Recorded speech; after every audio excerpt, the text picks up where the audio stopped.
Hello, everyone, and welcome to another riveting, put my teeth in, episode of Full Throttle on Unprecedented TV, where we dive head on into the challenges facing British drivers and much more.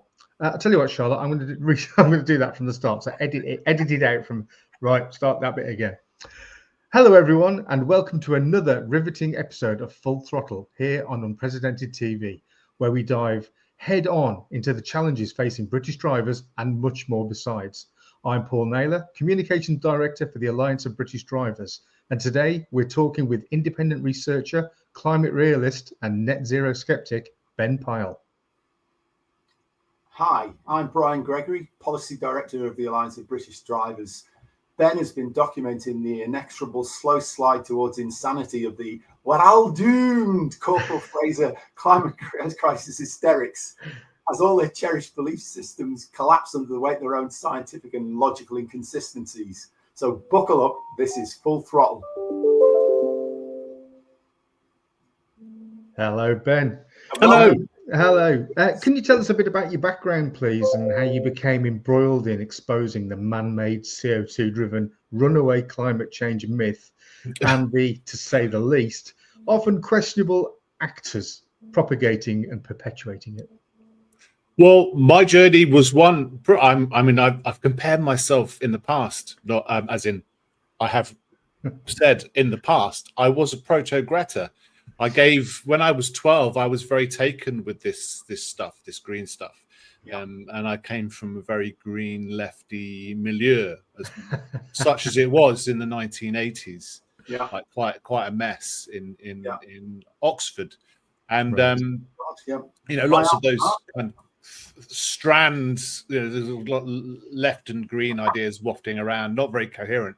But I absorbed them, and I think I bored my classmates when I was about 12 with a lecture on some kind of environmental feedback mechanisms and why you shouldn't chop down the lovely forests. I didn't have a clue about it. So I grew. I was through my teens. I was attached to that stuff, and into my 20s. But then.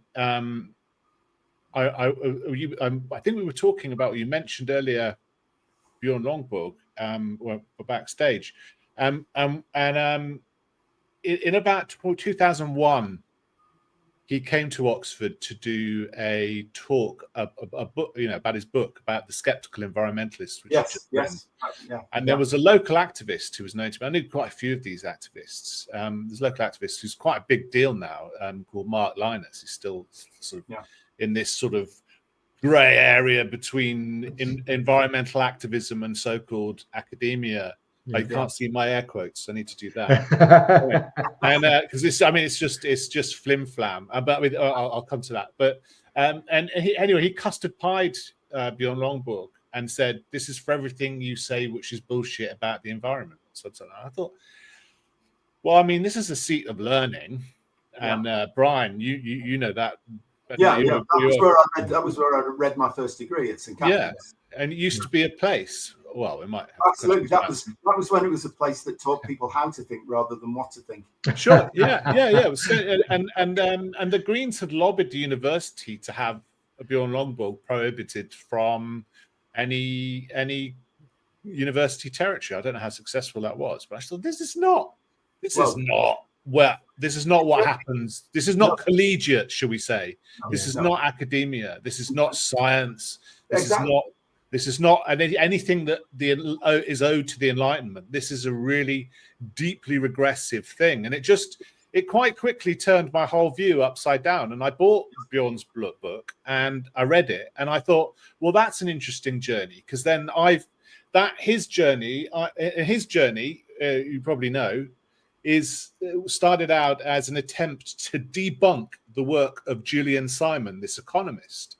I won't go too much into Simon's work here, but he sort of pointed out that as we develop technologically and economically, the resources from which we draw from grow. So resources are resources. I mean, it sounds like when you try and explain this to people, sometimes, I mean, they're just so cynical. They miss the point, because it sounds so sort of what's the word for it? Almost philosophical waffle, you know. But actually, resource is a relationship between human ingenuity and the material world. It's not just that you've got a stack of stuff that could be energy and that's a resource. No, if you can use it, it's a resource. And this has all sorts of wonderful implications for our economy and our ways of life, which I think are worth exploring. But anyway, Bjorn Lomborg set his students, I think his postgraduate students, the task of debunking Julian Simon, and they discovered that they couldn't. They discovered that they agreed with him.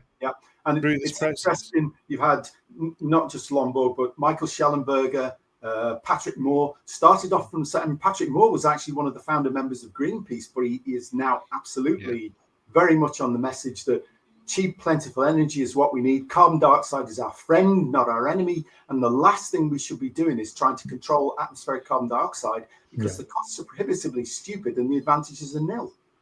Yeah, that's right. And that was one of my other motivating things, is that and Bjorn's been incredibly good at this. Yes. And I don't understand why it hasn't had more purchase, especially from this sort of green left milieu that thinks it's anti-racist. Is that if you take the amount of good you can do per dollar investing in clean energy versus the amount of good you can do by building roads, industrializing, and so on and so forth. They're just epochs apart. It's like it's inconceivable to me that anyone with any basic grasp of arithmetic wouldn't subject the green agenda to that test first. And I put it back to the green left people. Well, who are you calling racist in any of your discussions? Because there's nothing more racist than environmentalism. Yes. Right. Because it says all of the places that haven't yet reached our level of technological and economic development may not do so. And it uses the power of Western political institutions and financial institutions to prohibit the development of hundreds of millions of people. And that's I think in the end, in the final analysis, that's going to if you do a crude body bag count, that's going to be worse than any of the world wars. That's going to be worse than communism. And right? I mean, even through the 20th century, like you count all of those people who didn't have those lives that they deserved. That's an awful thing. And so that's why that's kind of been my angle since then. Is, well, let's take apart this ideology. Let's understand environmentalism as an ism, the same as any other isms that characterized the first part of the 20th century. And then we can understand what we're really dealing with and how those other isms got themselves into science to distort and colonize science, like the classically Lysenkoism, but all of the sort of the Nazi eugenics stuff and so on, these deviations from proper science. And then we might have a chance of actually having rational environmental policy, because none of us here think that pollution is in and of itself a good thing. Absolutely not. We should reduce it to the minimum, but we should do what we can do most efficiently to improve the state of the world. And let's be realistic here. In the last 150 years, living standards have improved dramatically for the vast majority of people in the developed world. Their life expectancies have more than doubled. What's not to like? We've got more carbon dioxide in the atmosphere. It's greening the Earth. NASA photography shows us that. It's greening the Earth. We're getting more fertile land, better plant yields. We can feed ourselves if we can distribute the food properly and use the energy efficiently to distribute it. So, where's the threat? Where's the climate crisis? We might have warmed a degree or so, but we started from probably the lowest temperature in the last 10,000 years when we started our measurements. And there's a brilliant video, We Live in Cold Times, by Jorgen Petter Steffensen, I think it is, where he describes how they get the ice cores and how they reconstruct the temperature record, and basically says, well, if you want to do a serious experiment on, and understand what's happening, we started absolutely the worst place, because the temperatures are always going to go up from where they were, and you can't extract which is what's man-made and what's not. And there are so many factors that IPCC doesn't even look at, like cloud cover, cosmic rays, ocean currents. They don't factor into their equations, and their climate models, as a result, go up like that. Yeah, and the temperatures are going less. And there's a brilliant graph by John Christie, which you've probably seen. He's from the University of Alabama, Huntsville in Alabama, and he shows all the climate models, and then he shows the average of all the climate models, which shows the temperature going up like that, and then he shows the one correct model, which is the Russian one by, I think it's Habibullah Abdussamad. Oh, we lost Brian.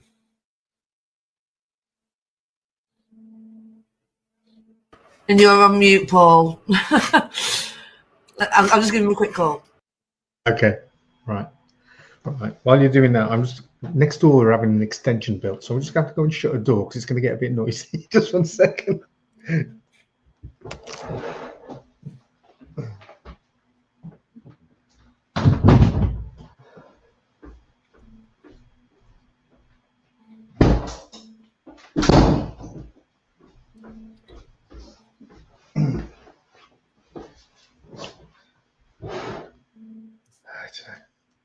Bloody orangery.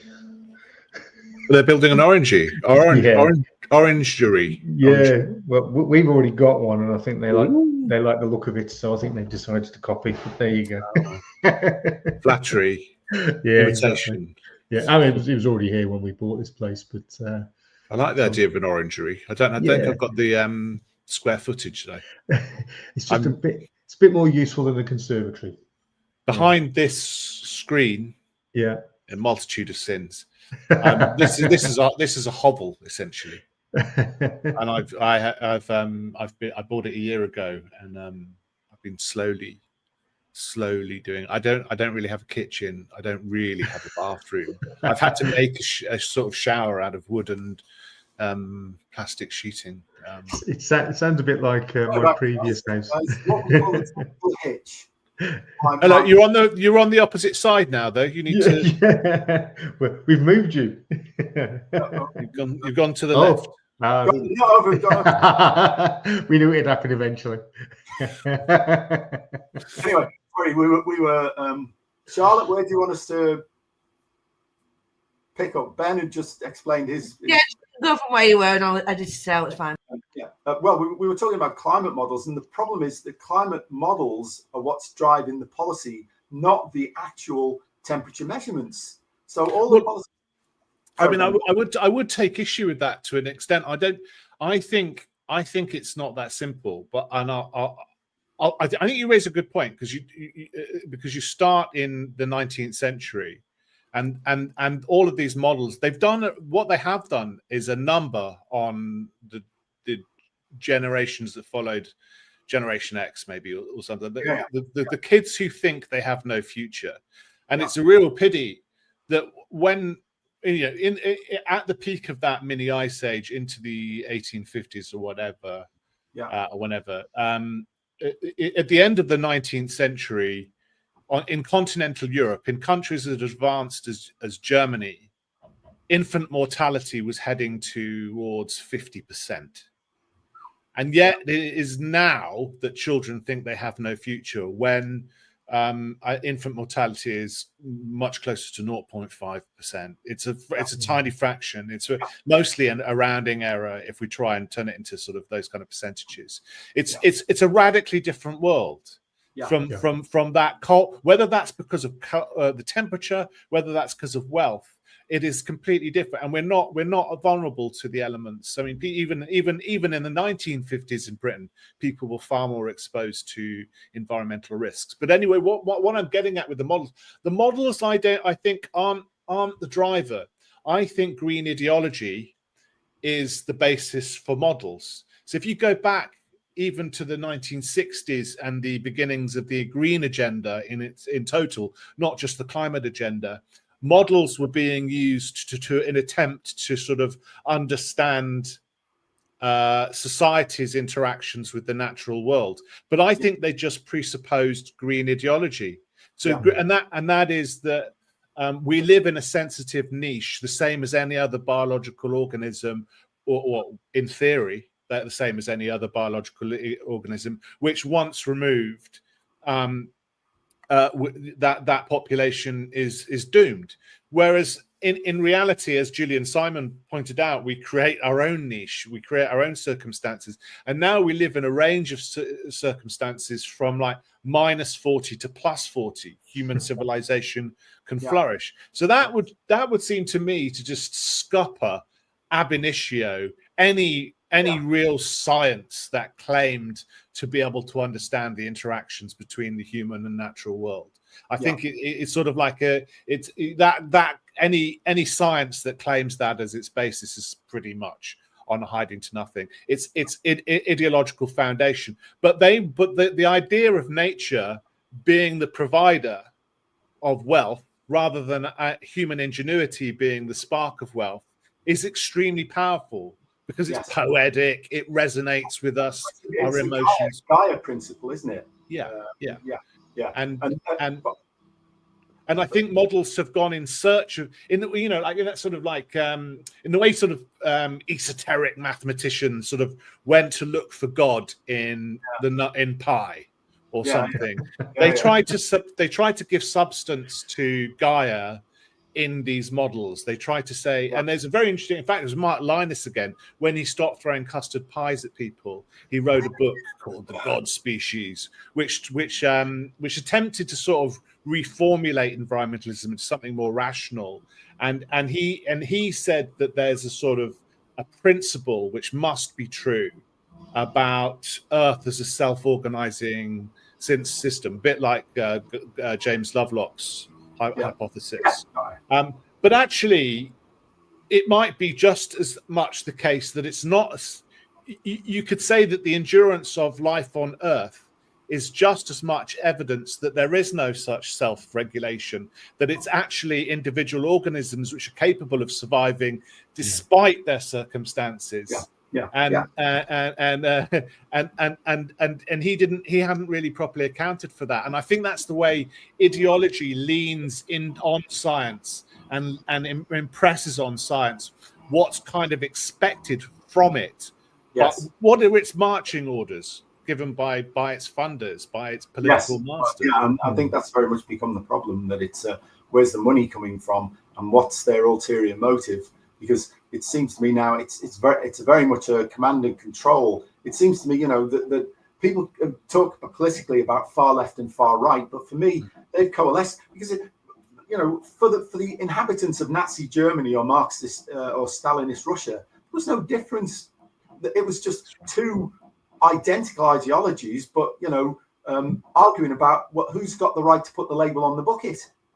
Yeah, who cares whether the boot standing on your neck is attached to the left or the right leg? Exactly. It's all the same. Very well put. I mean, the Overton window where they were talking about left and right is not. It's libertarian, totalitarian, and it goes that way. Yeah. And the ones who want to impose all this stuff are off at the totalitarian end, and us libertarians are stuck at the other side thinking, what's motivating these crazies? Other than megalomania, of course. It's very difficult to communicate that to people today because these comparisons of 20th century ideologies are so stark. Because it is true, Stalinist purges involved pulling people out of their beds and shooting them in an alley, and liquidating the kulaks, or starving an entire population. But the reason it's not done now is not because those people are any less psychopathic.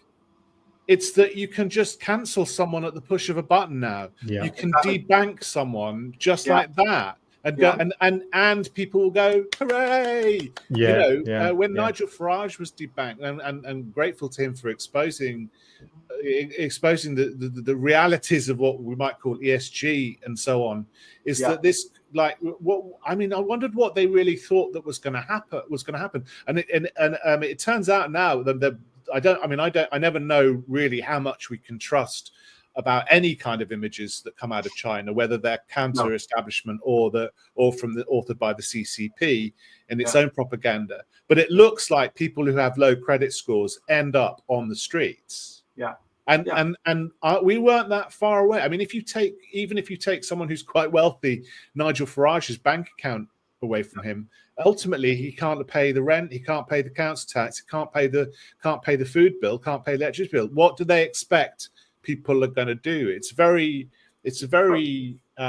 nasty. Yeah, it's dystopian, and I don't understand why the majority of people can't understand that, because today it's him, tomorrow it'll be you.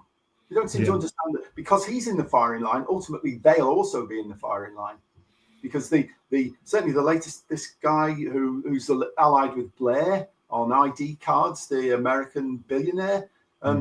There's a talk he did, I think, at the World Economic Forum. It's really scary, basically saying, we will have total control. You'll have to be on your best behavior or you'll be cancelled totally. No money, no bank account, no ability to travel, nothing. Well, what's the difference between that and Stalinist Russia or Nazi Germany? Yeah, that's Larry Ellison. I'm reliably informed. That's the guy.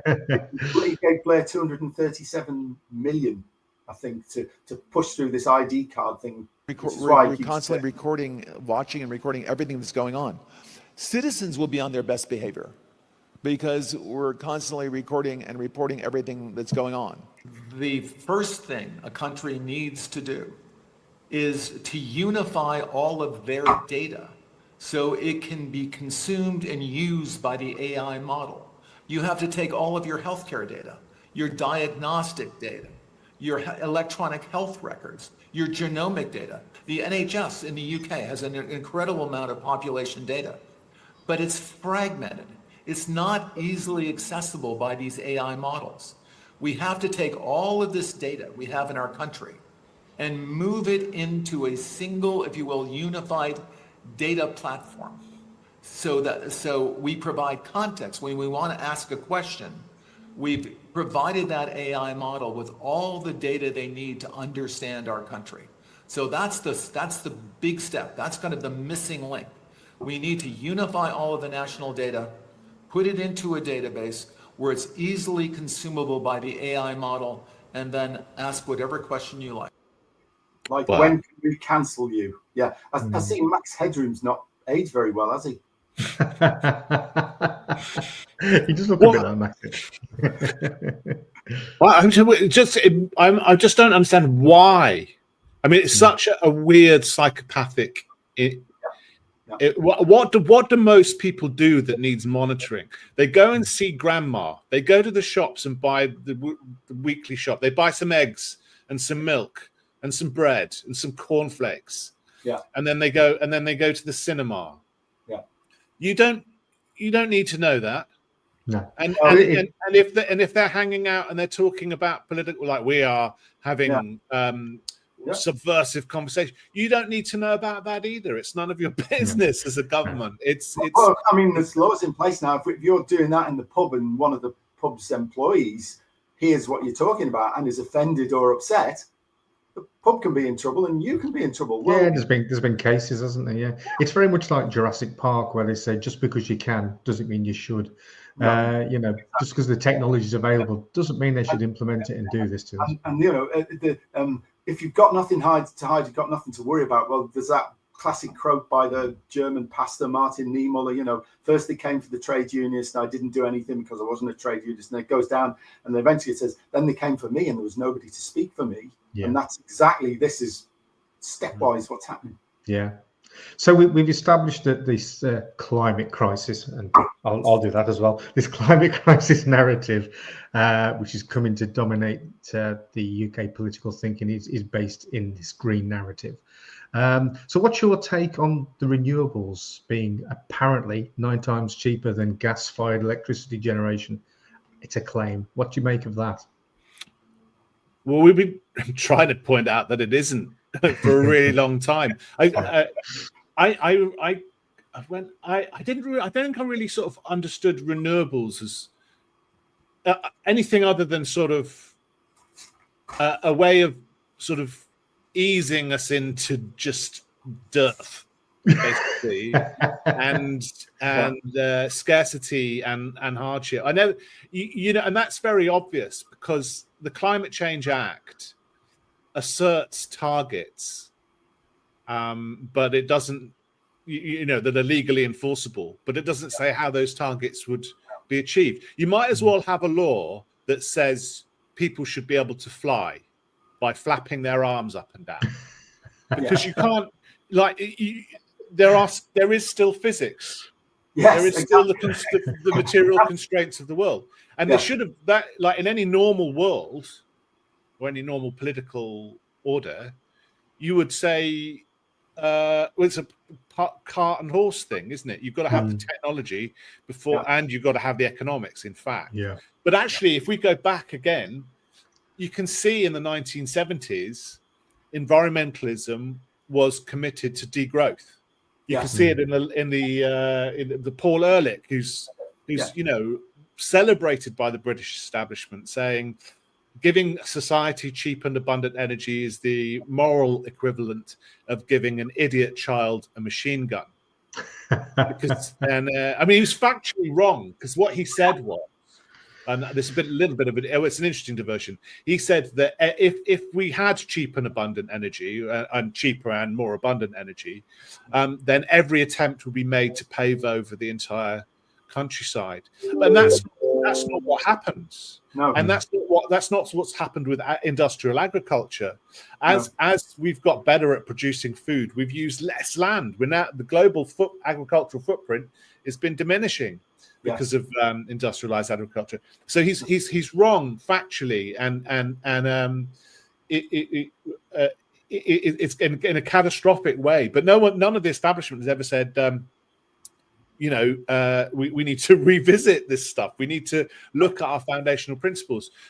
So degrowth and sort of making us use less and less was always part of the agenda, and the technology was an afterthought. The other thing I'd say about the renewables is we've heard it constantly since the Climate Change Act. We've heard it since the before even the Climate Change Act. That investing, which means spending. I'm doing that again. I need to will create jobs. I just imagine me constantly doing that. It will create green growth. It will create economic growth. It will create jobs and all of the rest of it. Notice that all of these promises are not legally enforceable, but the targets are. Yes. And so we have no recourse, and a cross-party consensus that this must be achieved no matter what, essentially forced the entire country to sign a blank check. It's an economic death wish. It is, It's an economic death wish. Because as you were saying earlier, Ben, you've got these developing countries who are basically being told, you've got to go along with this narrative. And they're thinking, well, hang on, we're just getting to the point where we can develop. We're not going to listen to you. We're going to carry on building our coal-fired power stations. We're going to carry on doing things the way we want to do it. And we haven't got any right to stop them from doing that. That's their choice. There's a guy called Jesper Machuga in Africa who does expos and things like that, saying exactly that. You don't have the right to say that to us. And he's dead right. Yeah. We should mind our own business and let them manage their economies as efficiently as they possibly can. Yeah. The most important thing to build a credible economy, as you've already said, Ben, is to have cheap, available, reliable energy at, low cost and always dispatchable, which wind and solar aren't. I mean, all you need. We've seen all this stuff with Dunkelflauser in northern Germany, you know, and we're all so interconnected now that if the wind stops blowing and the sun stops shining, and they're still trying to balance the grid to get renewable stuff in, you can see the whole lot collapse like it did in Iberia, and basically the whole electricity supply chain falls out, and then you get a day and a half of blackouts, and 11 or 12 people died because there were people who needed to be connected to, you know, medical devices and stuff like that, and it's just madness. I think on the green view, they think that's the optimal relationship that we can have with the natural world. I think that, like, you know, if you really push them on this, they go, oh, that's regrettable. Yeah. A few people have died. That's terrible. But cracking a few eggs. Yeah. And you know, they think. I mean, I'm looking out the window. I've been looking out the window today, and there's no wind. And then it's been like this for quite a few days now. And I wonder what do they think people are going to do? Yeah, there's not a lot of sun either today. Certainly not where I am. It's quite cloudy. So without the sun and the wind, it's a ridiculous concept. Miliband keeps saying, "Oh, we must build more and more solar and more wind power." But in fact, we've already got too much wind power when it's working efficiently to feed into the grid. Yeah, and so we're paying wind turbine manufacturers and the operators to actually turn capacity off. Yeah. We pay them when they generate, and then we pay them when they don't generate. Well, why don't we do the same with gas stations then? Because they don't get that get out of jail free card. You heads I win, tails you lose. Well, there's a lot more of this in the pipeline. A hell of a lot more. I mean, Clean Power 2030, I think they need about 200 gigawatts of installed renewable capacity. Yeah, to get 60. There is on the NESO, the National Energy System Operator, on the pipeline, there is nearly 800 gigawatts of capacity being considered. I mean, given that peak demand in the UK is only 60 gigawatts, this should be alarm bells should be ringing everywhere. How is it that there is nearly 800 gigawatts of capacity in the pipeline, more than 10 times more than we need? Yeah. But and of course, you do need 10 times more installed capacity for solar, because the load factor of solar, it's only 10% in and wind's about 30 or something. But nonetheless, that means you've got at lunchtime in July on a weekend, you've got this immense amount of power that you've got to deal with, and can't store it. You can't store it, and it's well, a lot of that 800 is actually storage, but it's just absolutely vast amounts of money that's sort of waiting to get rent on the backs of ordinary people's households. So I think I think it's going to create a situation where you are going to need Tony Blair's and Larry Ellison's dystopian visions to manage society. And I pointed this out when Extinction Rebellion turned up, and they were demanding net zero by 2025, which is now. And I said there is no precedent in history for such a destruction of wealth, and transfer of wealth that hasn't involved tanks and troops pointing their weapons at civilians on streets. Because it's just a complete transformation without any democratic mandate whatsoever. And of course, this is what digital ID is trying to achieve without actually using main force. It's trying to achieve exactly the same thing. Because basically, people would be controlled because they won't have access to their own resources. And then what happens when the digital ID data center gets hacked, or loses power because there's no wind? Yeah. And then what do you? How are you going to monitor the protesters then? I mean, it's so my point about 2025 is that you're going to have civil conflict at some point between now and whenever your net zero target is achieved, because net zero target is wholly irrational. I think they were convinced that they could salami slice the process, and they could do it bit by bit by bit. We get an extra gigawatt, an extra gigawatt, an extra gigawatt. It's like the American thing: by the inch it's cinch, by the yard it's hard. You know. Yeah. Right. Yeah. But that's not how it works. There are finite quantities involved, and everyone has a bottom line. Yeah. And once that's crossed, once you go into the red, once you can't afford something, you can't afford anything, and then you're bankrupt, and then your house is gone, your job's gone, all of your stuff is gone. Yeah. And it's not like you've got nothing to lose to actually, react against the system in a forceful way. Yeah. Let's put up that graphic. I mean, because so many people, I don't know that this document that was produced by Cambridge and Oxford University academics, which makes me feel extremely ashamed having been to one of them. But basically, they have a plan for net zero, and this is working in the background. It's a graph showing you what they want to achieve by 2050. Can you put that up, Charlotte? It's the big chart with all the coloured bands. Is this the fires study? Fires, UK fires, yeah. They Oxford and Cambridge, right? Yeah. £5 million of public money was used to fund this, and it is dystopian and totalitarian. Resources they use to produce this absolute rubbish is extraordinary. I mean, what could we do with 5 million? We could. If anyone's got £5 million, I'll give you an agenda, and we'll end this. We'll spend it for you, and it'll do a lot more good than that. Yeah. We will end this nonsense very, very quickly with £5 million. Yeah.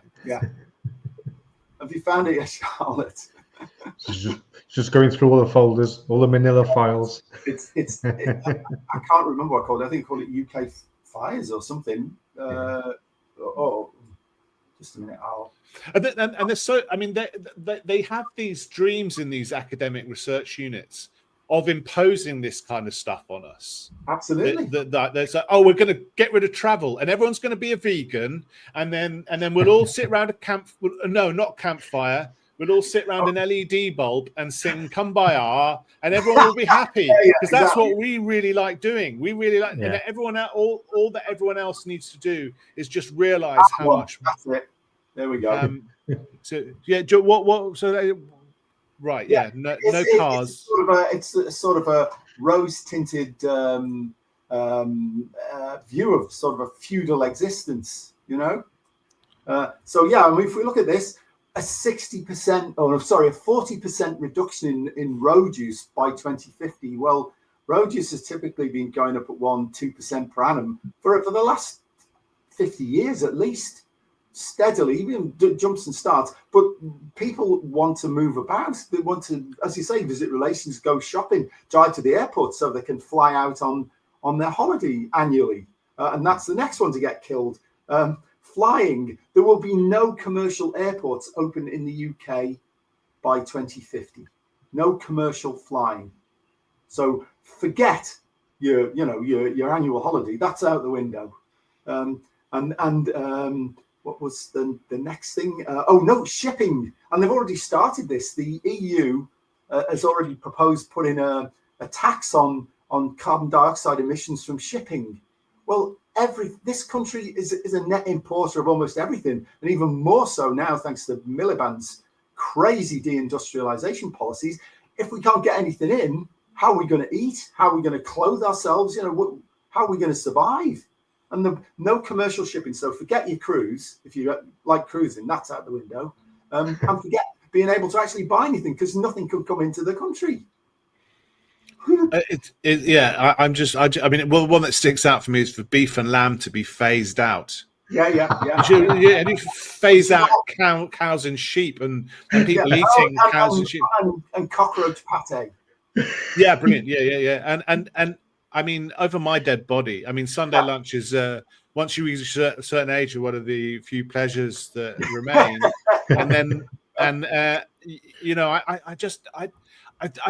It's almost glib, isn't it? It's like this. I want to see them defend it. I Yeah. want to. The bottom Yeah. one, it's the most ridiculous one. Fossil fuels completely phased out. Well, they don't seem to understand there's about 6,000 products that we rely on that are derived from fossil fuels. And we'd have no medical appliances left because they're all made from plastics that are derived from oil. We'd have no antibiotics, no ethical drugs, aspirin, all that sort of stuff. No paracetamol. You think no computers?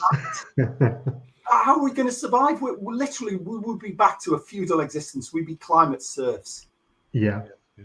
And for what? I think serfdom. I mean, lots of people have pointed out the serfdom. There's Joel Kotkin, who I think is more from a social democratic kind of angle, and his book, the coming neo-feudalism. Very sensible book, and he's certainly not like climate skeptics like we are. He's probably more mainstream than that. But it's the same stuff that Vivek Ramaswamy has written in Woke Inc. I think the second half of that book gets a bit boring, but they're pointing out there's this kind of emerging order in which we are sort of increasingly dispossessed serfs in this, and you that's when you just hear Tony Blair talking to his chums in front of all those sheikhs with their get up, and you just go, of course that's what you lot want.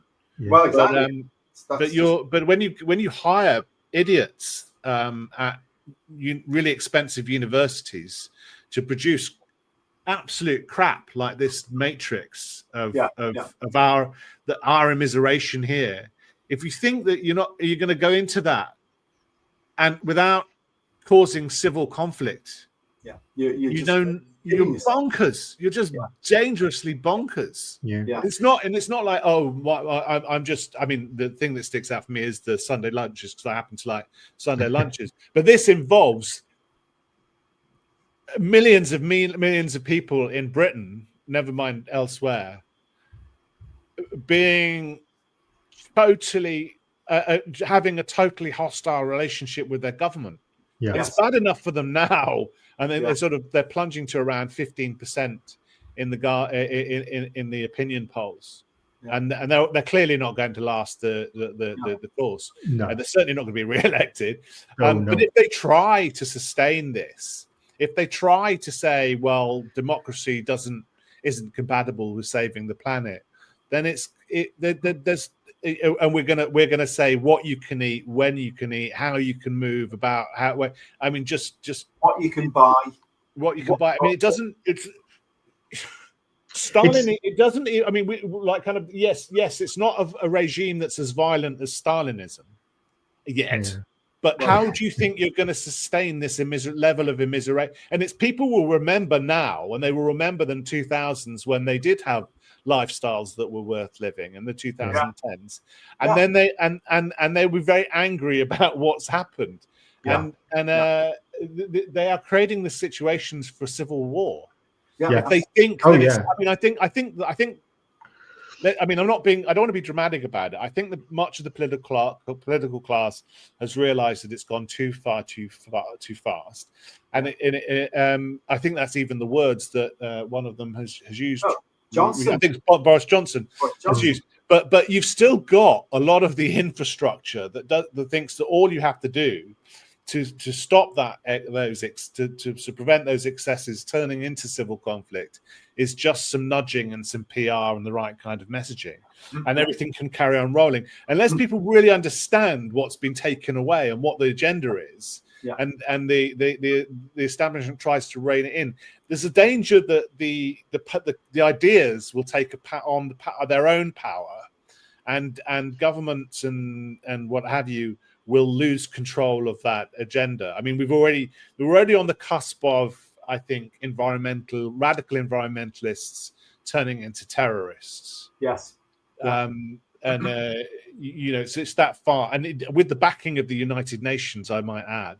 The United Nations last week was one of the rapporteurs was whinging about the fact that Britain punishes people who break the law in protests, like Extinction Rebellion, and saying they shouldn't be persecuted in this way, right? You know, so they like there's a it's like an anomie, a total decline in professional standards in amongst elites that will sort of put anything before the political agenda. The agenda is absolute. So there's a real danger.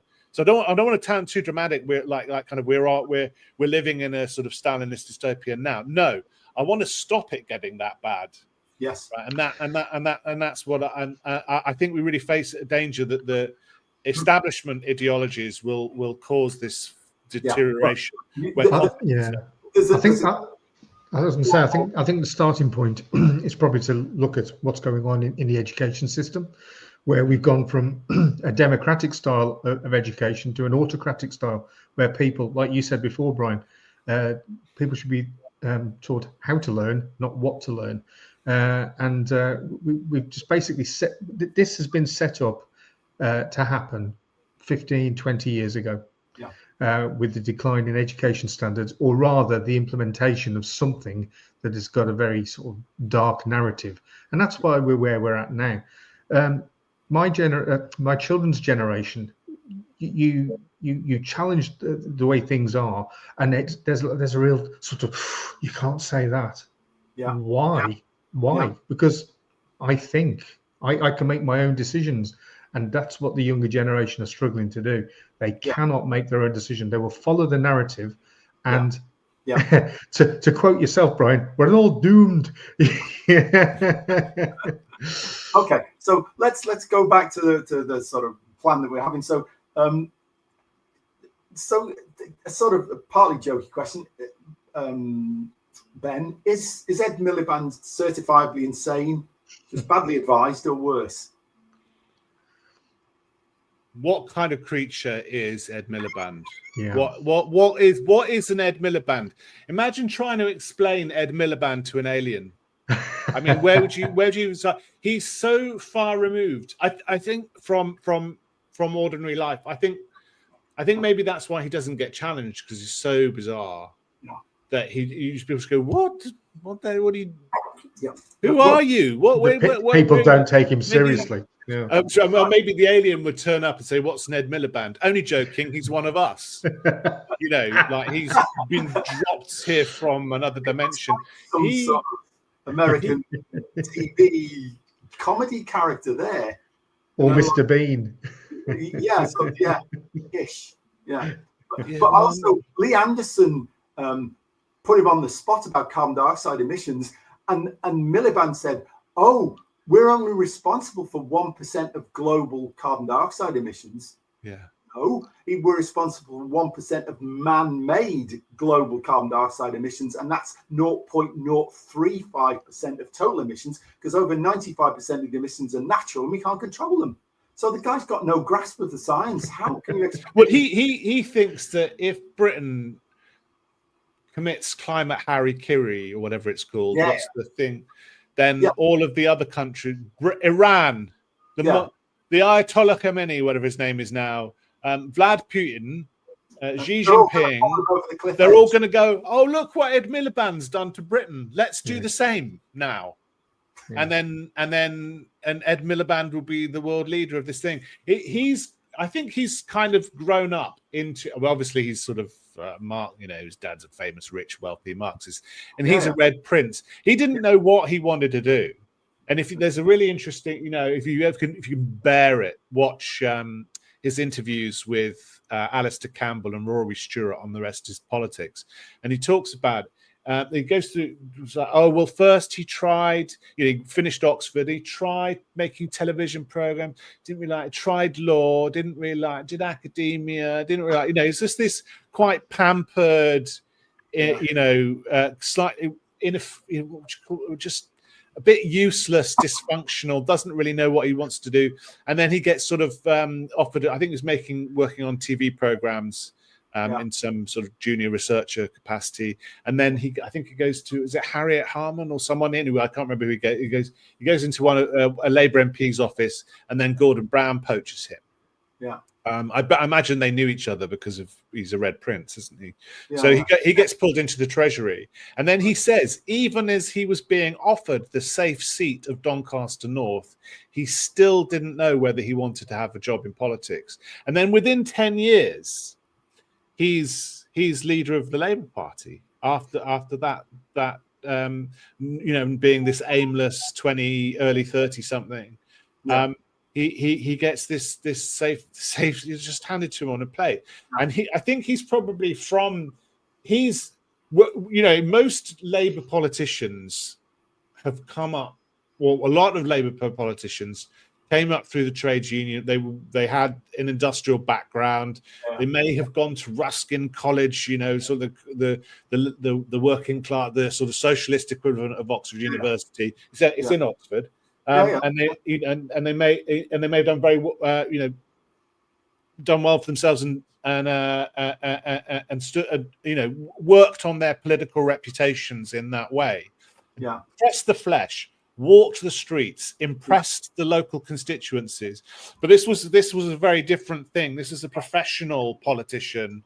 Yeah. So again, I'm still doing this, and he's just appointed to be the representative of Doncaster North.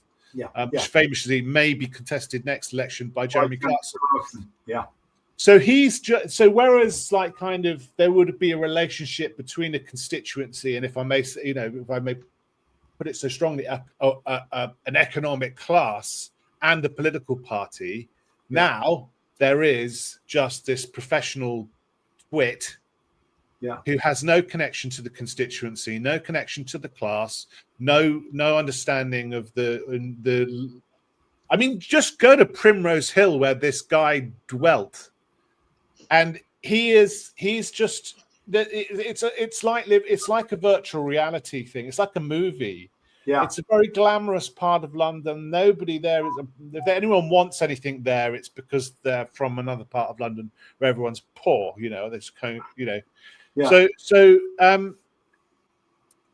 He is alien to most people's experience of life, and he has these ambitions, probably sort of more resonant with what Tony, this sort of idea or set of ideas that Tony Blair was sort of harking on about. This is what politics is going to do, not this discussion between the public and government. The consent of the governed is no longer required. Exactly. Well, it's like this Ayn Rand, who was at the time, she was talking about left and right and how there wasn't any difference, but she said the view of statists is that the citizen is the rightless slave of the state, and that's what they seem to be aiming for. They'll say that they're just trying to make the world a better place for us or whatever, but it's like kind of, you make it, it's functionally equivalent to having a nice cage.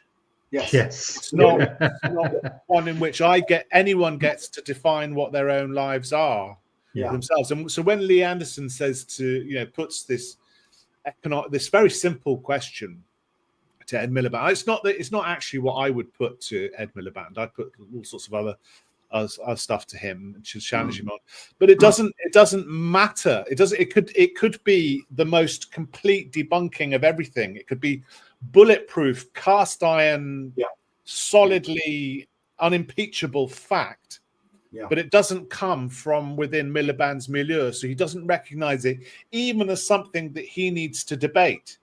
Debate and democracy has just been wiped off the map.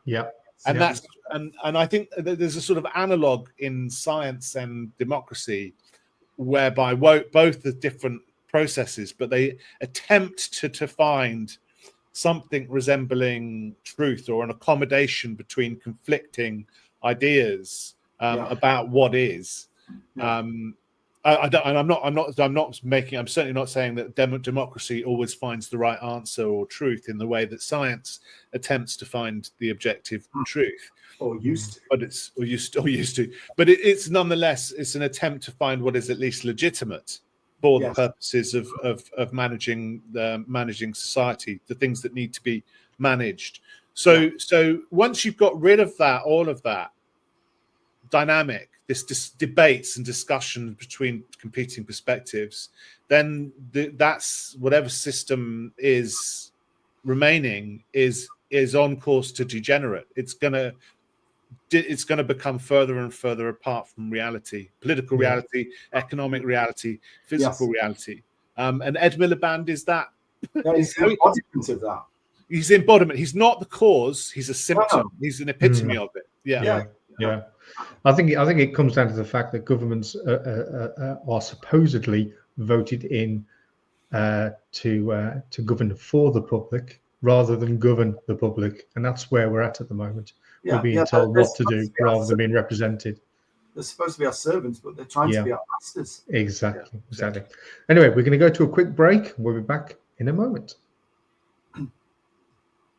Hello, I'm Basil Valentine, and this is Unprecedented TV, unfiltered, uncensored, unprecedented, the home of free speech here on the internet. Do please like and subscribe over at YouTube. Follow us on X, and remember, I'm on air every day, Monday to Friday, 1 p.m.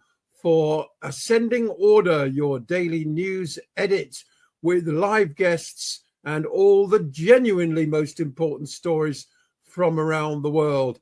Don't allow yourself to be propagandized by the corporate media.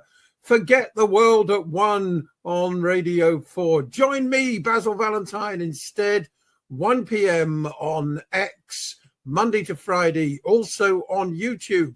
And I'll see you all very soon.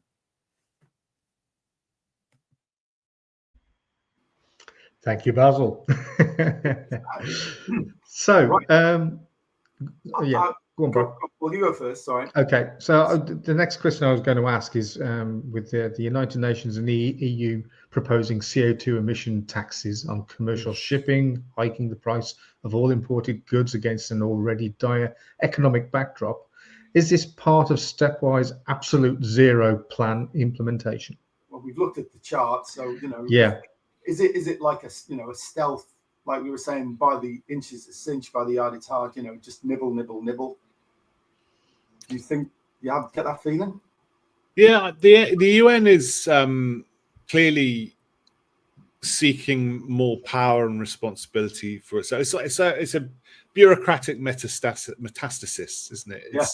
There's no bureaucracy that won't try and inflate itself like a tick on a host. Just eat until it pops. And unfortunately, that's for the world's expense. And it's a very odd organization. There's a lot of pomp around it. Really weird.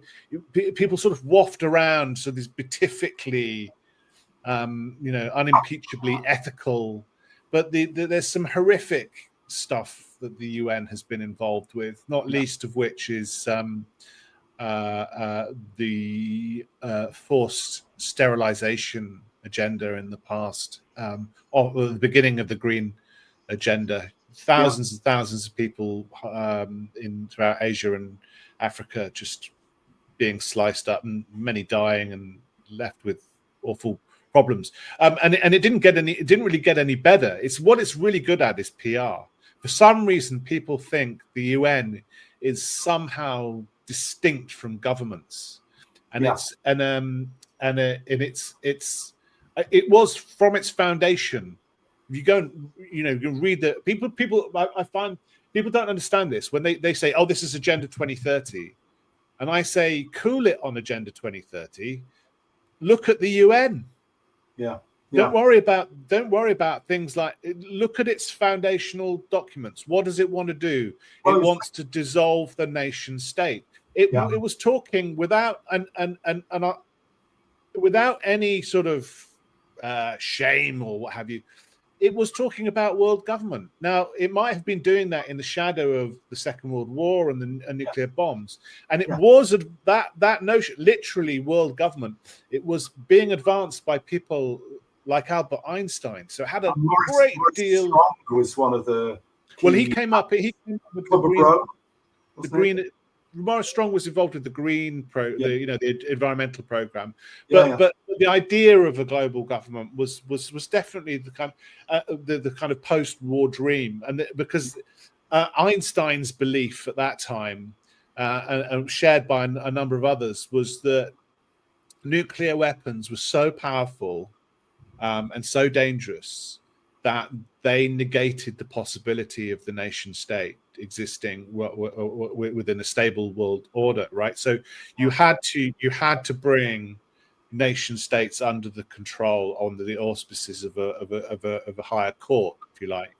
And that's been, but that principle, that ethic, as great as that might sound, as sci-fi as that might sound, is very easily corrupted. Yes. I think we've got a clip of this from George Bush As Senior grave talking as about it this in is, the 80s. also offers a rare opportunity to move toward an historic period of cooperation. Out of these troubled times, our fifth objective, a new world order, can emerge, a new era. We have before us the opportunity to forge for ourselves and for future generations a new world order, a world where the rule of law, not the law of the jungle, governs the conduct of nations. When we are successful, and we will be, we have a real chance at this new world order, an order in which a credible United Nations can use its peacekeeping role to fulfill the promise and vision of the UN's founders. Right, yeah. He's talking at the end of the Cold War, isn't he? He's talking at the collapse of the and look. I mean, like, there was an opportunity for peace, for unprecedented levels of peace, but guess who blew it? Bush family. Very quickly as well. But very interesting seeing the UN. In the UN, in fact, I don't know if wasn't the UN Environment Report. I think it was the UN's Human Development program. Anyway, they have an annual report on the progress, all the statistics that agency has gathered and what the outlook is for humanity. And at the end of the Cold War, there's this one report, and it's going, wow, brilliant. The opportunities for peace and for cooperation, for peoples to be themselves and what have you, so on and so forth, is now unleashed in a way that's never been possible before. Within 1 year, the tone of the next report is, oh my God, we're doomed. We're doomed. As soon as the possibility of mushroom clouds had faded away, climate change filled the void, because all of these institutions, the entire apparatus, the architecture of global politics, depended on something as terrible as the Second World War happening again, or the ensuing. That would be a threat to menace people. Yeah, they could. It wasn't enough for them that we might have world peace. No, and they had to set about undermining industries and technologies and prosperity in order to sustain their position. And this is where I came into this, because when I first set up the Alliance of British Drivers, and we went to see the Department for Transport, and we were talking about accidents and speed and stuff, and I collated all their own factors and said, well, speed's at the bottom of the pile. The more important ones are around observation and hazard perception, hazard response. And this functionary said to me, but of all the factors that are acting in accident precipitation, none are as easy to treat as speed. So it's a bit like the Vietnam body bag thing. We can't actually admit that we're losing the war, so we'll make something important that we can control, because we don't know how to control the other things. Right. And that was when I started to feel you're approaching this completely the wrong way, and it's just mushroom from there. That they set an agenda, they have a certain set of principles, and it doesn't matter about the conflicting evidence, because they're so focused on going down one route that they're just completely blinkered, and it's just got progressively worse. And then it's all infused with anti-car ideology. Absolutely. Yeah. It's the ultimate symbol of personal freedom, and that's why they detest it. Well, and the speed thing is that the speed is what would you say, proportional to convenience, isn't it? It's like the more the faster you can get from A to B. I mean, I think people are obviously often very reckless when they exceed speed limit, but yeah, and the thing is that where there is really reckless speed, very high speed, it's invariably it's accompanied by drugs, alcohol, or escaping in or from in a crime scene or from a crime scene. Those are the ones with the illegal speed. All the other ones are down to people not looking properly and not being trained to look properly, because if you don't observe properly, then your chance of perceiving a hazard and avoiding a hazard is gone. You know, I mean, a guy we're going to interview later this month, a guy called Mark McCarthy Christie, who was one of a long-time friend. He used to ask two questions. He used to say, if somebody obscured your speedometer, do you think you can drive safely? Question one. Question two, if somebody obscured your windscreen, do you think you can drive safely? Pretty self-evident, isn't it? Yeah. Anyway, that we've diverted a bit from there. So I suppose, circling back to what we've been talking about, absolute zero and whatnot, there's two linked questions, I suppose.